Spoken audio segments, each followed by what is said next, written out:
నమస్తే, welcome to Abhinav Bharat. పండగ పూట నిరుపేదలు పస్తులు ఉండకూడదనే ఉద్దేశంతో గతంలో తెలుగుదేశం ప్రభుత్వం చంద్రన్న కానుక పేరుతో పథకం అమలు చేసేది. సంక్రాంతి, క్రిస్మస్, రంజాన్ పండుగలకు ప్రత్యేకంగా కిట్లను పంపిణీ చేసేది. వైసీపీ అధికారంలోకి వచ్చిన తర్వాత ఈ పథకాన్ని పూర్తిగా నిలిపివేసింది. తాజాగా కూటమి అధికారంలోకి వచ్చిన నేపథ్యంలో ప్రజా పంపిణీ వ్యవస్థను మళ్లీ గాడిలో పెట్టాలని చంద్రబాబు సర్కారు నిర్ణయించింది. రాష్ట్రంలో అర్హులైన పేదలందరికీ కొత్త రేషన్ కార్డుల మంజూరుతో పాటు ఇప్పటికే ఉన్న పాత రేషన్ కార్డుల స్థానంలో కొత్త కార్డులు ఇచ్చేందుకు కసరత్తు మొదలైంది.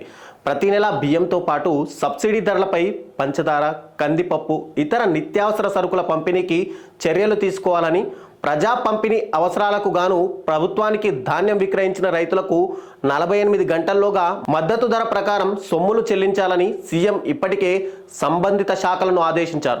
రాష్ట్రంలో రేషన్ కార్డులు కలిగిన ప్రతి కుటుంబానికి చంద్రన్న సంక్రాంతి, క్రిస్మస్ కానుకలు, చంద్రన్న రంజాన్ తోఫా పథకాలను పునరుద్ధరించేందుకు ఆ శాఖ ఇప్పటికే కసరత్తు చేస్తోంది.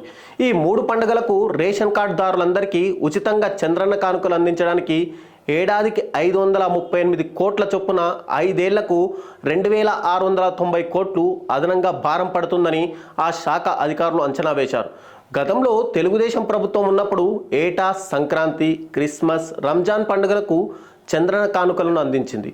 చంద్రన్న సంక్రాంతి కానుక కింద 1/2 కిలో కందిపప్పు, 1/2 కిలో శనగపప్పు, 1/2 కిలో బెల్లం, 1/2 లీటర్ ఫామ్ ఆయిల్, కిలో గోధుమ పిండి, 100 మిల్లీగ్రాముల నెయ్యితో కూడిన కిట్లను కార్డుదారులకు అందించారు.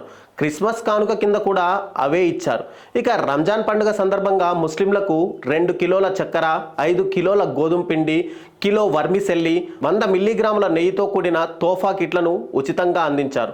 ఆ తర్వాత 2019 జూన్లో జగన్ ప్రభుత్వం వచ్చిన వెంటనే వీటిని నిర్దాక్షిణ్యంగా నిలిపివేసింది. ఇప్పుడు టీడీపీ కూటమి ప్రభుత్వం రావడంతో రేషన్ కార్డుదారులందరికీ మళ్ళీ చంద్రన్న కానుకలను పునరుద్ధరించాలని నిర్ణయించింది.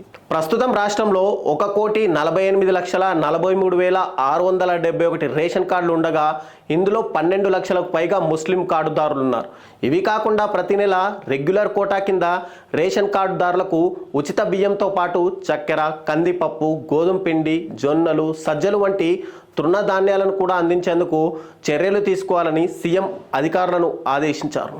నాయకులారా, మీ పనితనం మీ అధినాయకులకు తెలియజేయాలనుకుంటున్నారు. ప్రజలారా, మీ సమస్యలను మీ నాయకులకు తెలియజేయాలనుకుంటున్నారు. ప్రజా సమస్యల పరిష్కార వేదిక మీ అభినవ్ భారత్.